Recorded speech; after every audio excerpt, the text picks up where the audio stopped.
સુરતમાં સુપ્રીમ કોર્ટની આક્રમક કાર્યવાહીની ટકોર વચ્ચે સુરતમાં શ્વાનના ખસીકરણની કામગીરીમાં કોન્ટ્રાક્ટર અને ડોક્ટર વચ્ચે વિવાદ સર્જાયો.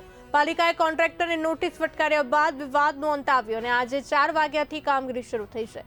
2024ના 4.5 મહિનામાં 18,000 ડોગ બાઇટ કેસ નોંધાયા. બીજી તરફ તબીબોને 4 મહિનાથી કોન્ટ્રાક્ટર દ્વારા પગાર અપાયો નહીં. ખસીકરણની કામગીરી બંધ થતાં કોન્ટ્રાક્ટરને નોટિસ અપાઈ છે. ભેસ્તાન એનિમલ બર્થ કંટ્રોલ સેન્ટરમાં છેલ્લા 2 વર્ષથી ખસીકરણની કામગીરી બંધ હતી. કોન્ટ્રાક્ટરે 4 મહિનાથી ડોક્ટરોને પગાર ન ચૂકવતા તબીબોએ કામગીરી બંધ કરી હતી. અંતે પાલિકાના અધિકારીએ નોટિસ ફટકારતા ફરી ઓપરેશનની કામગીરી આજથી શરૂ કરી છે.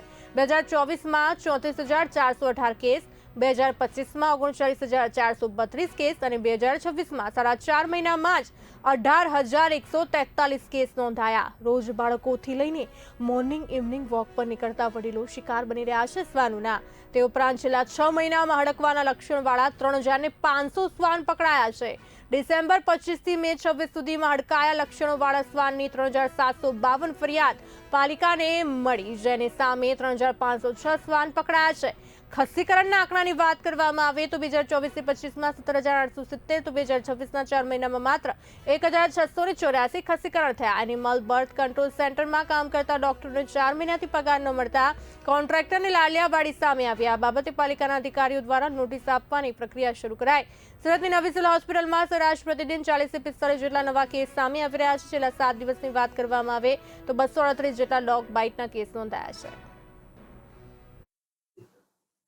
Doctor Ram Digvijay, market Surat.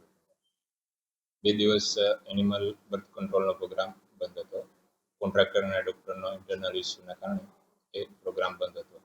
એને નોટિસ ફટકારવામાં આવેલી છે. હાલ એમને એ પ્રોબ્લેમ સોલ્વ થઈ ગયો છે. આજે બપોરે 4 વાગ્યાથી એ ઓપરેશનની કામગીરી કન્ટિન્યુ છે.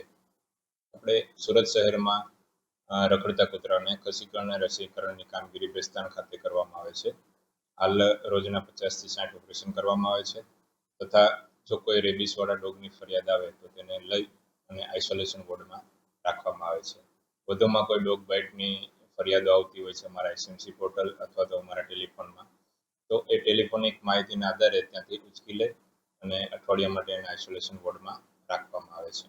તેનો ખર્ચો આપણે પર ડોગ 1300 રૂપિયા આપણે એને આપવામાં આવે છે, જેમાં એનું ઓપરેશન, ખસીકરણ, રસીકરણ તથા એનો ખોરાક અને ડ્રેસિંગનો ખર્ચો, ડૉક્ટરનો ખર્ચો બધો એમાં એડ કરવામાં